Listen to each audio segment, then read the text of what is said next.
Hello student, আজি মই তোমালোকৰ লগত আলোচনা কৰিম নৱম শ্ৰেণীৰ সোশ্যাল সায়েন্সৰ ইতিহাসৰ দ্বিতীয় চেপ্টাৰ এটা কোৱেশ্চন আৰু এই কোৱেশ্চনটো ক্লাছ টেষ্টৰ পৰা আৰম্ভ কৰি এনুৱেল এক্সাম লৈকে হোৱাৰ খুবেই সম্ভাৱনা আছে গতিকে তোমালোকে এই ভিডিঅ'টো স্কিপ নকৰাকৈ প্ৰথমৰ পৰা শেষ কৰি চাই যাবা আজি প্ৰশ্নটো হৈছে বাতৰি কাকতৰ জন্মই কেনেকৈ ভাৰতীয়সকলৰ মাজত জাতীয়তাবাদী চিন্তাৰ উদ্ৰেক কৰিছিল বৰ্ণনা কৰা এনসাৰটো আমি এনেকৈ লিখিম ইংৰাজী ভাষাৰ মাধ্যমত প্ৰকাশিত বাতৰি কাকতৰ যোগেদি ভাৰতবৰ্ষত সংবাদপত্ৰ ইতিহাসৰ পাতনি মেলা হৈছিল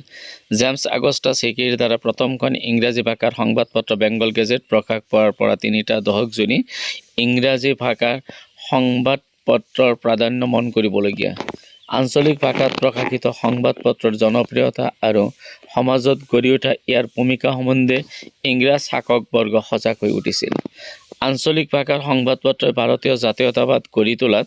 বিশেষ অৰিহণা যোগোৱাটো চৰকাৰে মানি লৈছিল গতিকে 1799 খ্ৰীষ্টাব্দত প্ৰেছ ৰেগুলেশ্যন প্ৰয়োগৰ যোগেদি লৰ্ড ৱেলেছলিয়ে বাতৰি কাকতৰ ওপৰত বাধা নিষেধ প্ৰয়োগ কৰি বাতৰি কাকতৰ স্বাধীনতা হৰণ কৰিছিল দেশীয় ভাষাত প্ৰকাশিত বাতৰি কাকত বংগদৰ্শন সঞ্জীৱনী আৰু আৰ্যদৰ্শন আদি কাকতসমূহে ইংৰাজ শাসকৰ কাম কাজবোৰৰ ওপৰত কটু সমালোচনা কৰি ভাৰতীয়ৰ মনত ইংৰাজ চৰকাৰৰ বিৰুদ্ধে জনমত গঢ়ি তুলিছিল লিটনে ইয়াৰ বাবে খঙত টিঙিৰা তোলা হৈ ভাৰতীয় আঞ্চলিক ভাষাৰ কাকতৰ ওপৰত বাধা নিষেধাজ্ঞা কৰি 1878 খ্ৰীষ্টাব্দত কুখ্যাত প্ৰেছ আইন জাৰি কৰিছিল উল্লেখ্য যে কুখ্যাত প্ৰেছ আইনৰ কবলৰ পৰা ৰক্ষা পাবলৈ অমৃত বাজাৰ পত্ৰিকা ইংৰাজী ভাষাত প্ৰকাশ কৰা হৈছিল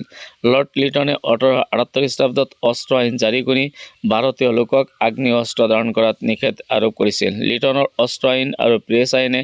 ভাৰতীয়সকলক ক্ষুব্ধ কৰিছিল এই ভিডিঅ'টো পাৰা মানে তোমালোকে লাইক কমেন্ট আৰু শ্বেয়াৰ কৰিবা